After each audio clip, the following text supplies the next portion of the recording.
You're just fertilizer. You think, but you're helping me to grow. You think you're pushing me down, but really you're pushing me up. Don't say it to their face now. I'm not telling you that. When you go through a bad break, a disappointment, the medical report wasn't good. It's okay to be honest. This stinks. I don't like it, but I know a secret. It's fertilizer. It's going to cause me to grow, to bloom, to blossom, to flourish. This is what Joseph did in the scripture. His brothers were jealous of him, and they threw him into a pit. He could have gotten discouraged. God, I'm a good person. Why did this happen to me? No, he realized it's just fertilizer. They're trying to stop me, but God's going to use it to increase me. One bad thing after another happened to him. They sold him into slavery. Potiphar's wife, his boss's wife, lied about him. He got put in prison, falsely accused. He spent 13 years in prison for something that he didn't do. They were trying to hold him back. They didn't realize they were putting fertilizer on him. Joseph was getting stronger. He was growing. His roots were going down deeper. They thought they were stopping him. The truth is, they were strengthening him. That injustice, that stinky situation looked like it wasted years of his life. But just like fertilizer gives plants valuable nutrients, that difficulty was doing a work in Joseph, getting him prepared for the next level of his destiny. He interpreted a dream for the Pharaoh. Pharaoh was so impressed with Joseph, he got him out of prison and put him in charge of the whole nation.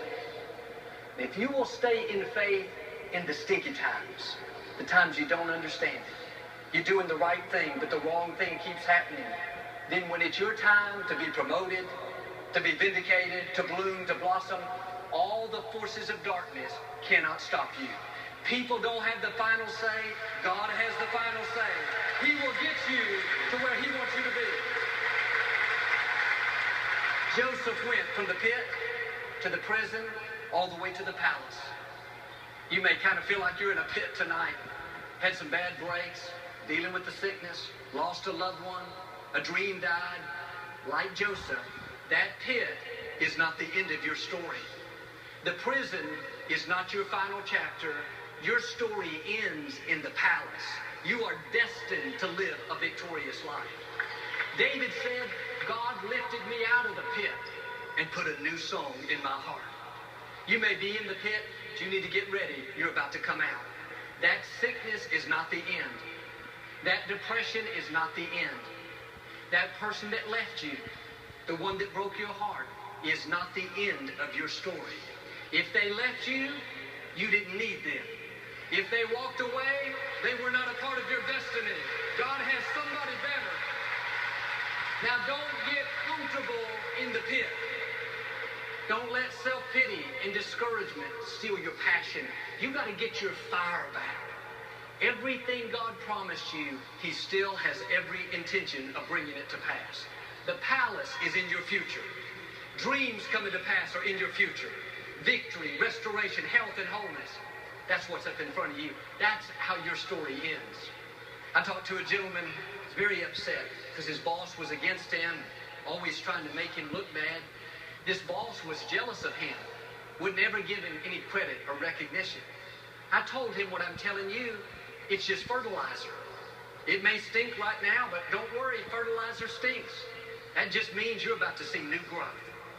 He got his passion back, started going to the office, being his best, being productive, working unto God and not unto man. Several occasions he should have been promoted, but because of his unfair boss, he got passed over. One day, the CEO of the whole company was in town from out of state. This man had to make a presentation. The CEO was very impressed with his work. About a year later, a position became available that should have gone to this unfair boss, but the CEO bypassed that boss and went directly to this man and offered him the position. Now, instead of having to work for the unfair boss, the tables have turned. The boss is working for him.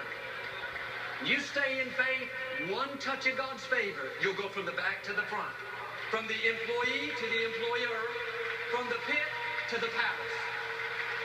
We all have stinky situations, things that are unfair. People are not treating us right. You have to see it like Joseph as fertilizer. They're not going to stop you. That's going to promote you. That person that lied about you, tried to make you look bad, don't get upset. They just put fertilizer on you. They think they're pushing you down. Really, they're pushing you up. You're one step closer to your palace. Or that mistake you made. You feel like you blew it. You're all washed up. Joel, I had my chance. No, God uses the stinky stuff. You can't blossom into all you were created to be without some fertilizer. Sometimes we bring trouble on ourselves. We make poor choices. The accuser constantly whispers in our ear, God's not going to bless you. You had your chance. You blew it. No, God doesn't waste anything that you go through. It may not have been good, but God knows how to bring good out of it. John chapter 4. Jesus met this woman at a well. He told her that he would give her living water. She said, please give it to me. He said, go call your husband.